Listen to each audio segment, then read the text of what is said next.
Hello guys, welcome to our YouTube channel. നമ്മൾ ഇന്ന് ഉണ്ടാക്കാൻ പോണ വറുത്തരച്ച കൊഞ്ചുകറിയാണ്. നമുക്ക് കൊഞ്ചുകറിയിൽ വേണ്ട ഇൻഗ്രീഡിയൻസ് എന്തൊക്കെയാണെന്ന് നോക്കാം.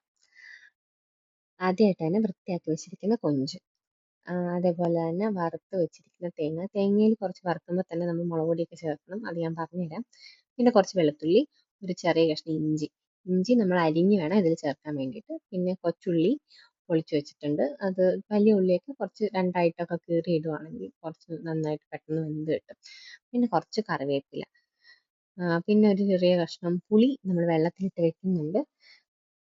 നമ്മൾ ആ തേങ്ങയും മുളക് പൊടിയൊക്കെ ഉണ്ടായിരുന്നത് അരച്ച് കൊഞ്ചിൽ ചേർത്ത് വെച്ചിട്ടുണ്ട്, കുറച്ച് വെള്ളം ചേർത്ത് വെച്ചിട്ടുണ്ട്. അതേപോലെ നേരത്തെ വെള്ളത്തിലിട്ട് വെച്ചിരിക്കുന്ന പുളി നന്നായിട്ട് പിഴിഞ്ഞ് അതിൻ്റെ വെള്ളം കൂടി നമ്മൾ ആ അരപ്പിലേക്ക് ചേർത്ത് കൊടുക്കണം. ആവശ്യമുണ്ടെങ്കിൽ ഇനി നമുക്ക് വെള്ളം ചേർക്കാം. ഇപ്പോൾ തൽക്കാലം അതും കൂടെ ചേർത്ത് കൊടുക്കാം. അതിനുശേഷം ഒരു കടായി നമ്മൾ അടുപ്പത്ത് വെച്ചിട്ട് അതിലേക്ക് കുറച്ച് എണ്ണ ഒഴിച്ച് കൊടുക്കണം. എന്നിട്ട് നമുക്ക് എണ്ണ ചൂടാവുന്നവരെ വെയിറ്റ് ചെയ്യാം.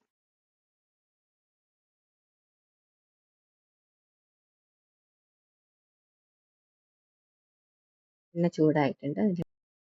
കുറച്ച് കടുക് അതിലേക്ക് ഇട്ട് കൊടുക്കാം.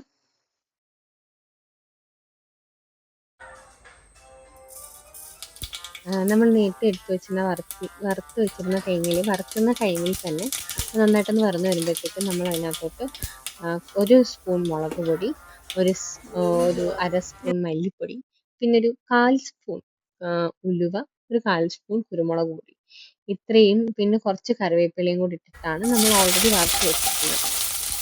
എണ്ണ ചൂടായിട്ടുണ്ട്. അതിലോട്ട് നമുക്ക് കടുകിന് ശേഷം കുറച്ച് വെളുത്തുള്ളി, നേരത്തെ വെച്ചിരുന്ന ഇഞ്ചി നമ്മൾ ചെറിയ കഷ്ണങ്ങളായിട്ട് അരിഞ്ഞിട്ട് അതും കൂടി ഇട്ടിട്ടുണ്ട്. അതിലേക്ക് നമ്മൾ മാറ്റി വെച്ചിരിക്കുന്ന കറിവേപ്പിലയും കൂടി ഇട്ട് കൊടുക്കും. ഇഞ്ചിയും വെളുത്തുള്ളിയും ഒക്കെയാണ് കൊഞ്ചിൻ്റെ ടേസ്റ്റ് നന്നായിട്ട് വരുന്നത്. വെളുത്തുള്ളി ഇഞ്ചി നന്നായിട്ട് ഇട്ടിട്ടുണ്ടെങ്കിൽ കൊഞ്ചുകറിക്ക് ടേസ്റ്റ് ഉണ്ടാവുള്ളൂ.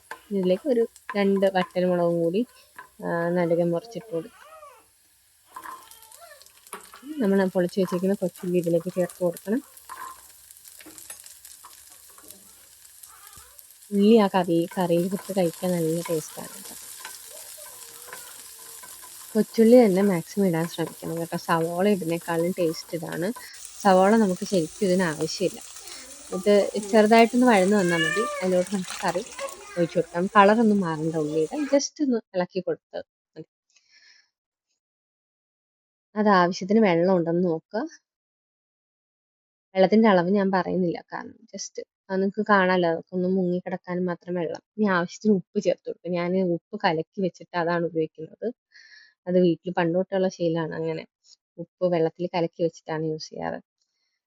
ആവശ്യത്തിന് ഉപ്പിട്ട് കൊടുക്കുക. തീ നമ്മൾ ഹൈ ഫ്ലെയിമിലോട്ട് മാറ്റി കൊടുത്തിട്ടുണ്ട്.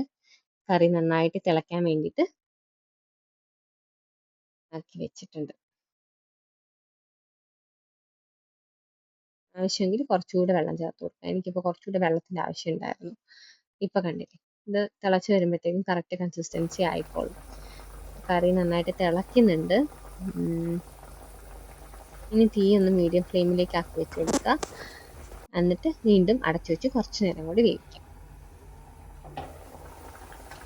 നോക്കാവേ, കറി നന്നായിട്ട് തിളയ്ക്കുന്നുണ്ട്. നമുക്കൊന്ന് തുറന്ന് നോക്കാം.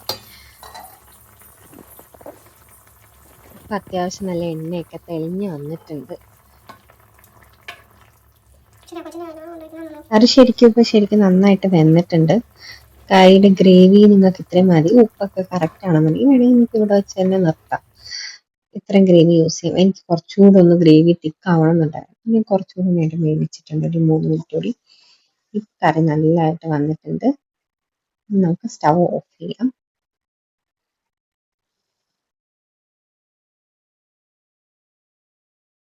എല്ലാവരും ട്രൈ ചെയ്ത് നോക്കണം.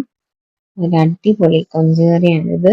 ഞാൻ കിടന്ന് ഉള്ളിയൊക്കെ കഴിക്കാൻ വേപ്പാര ടേസ്റ്റ് ഉണ്ട്. ഉണ്ടാക്കി നോക്കിയിട്ട് എങ്ങനെയുണ്ടെന്ന് എല്ലാവരും കമൻറ്റ് ചെയ്യണം. Thank you for watching. By.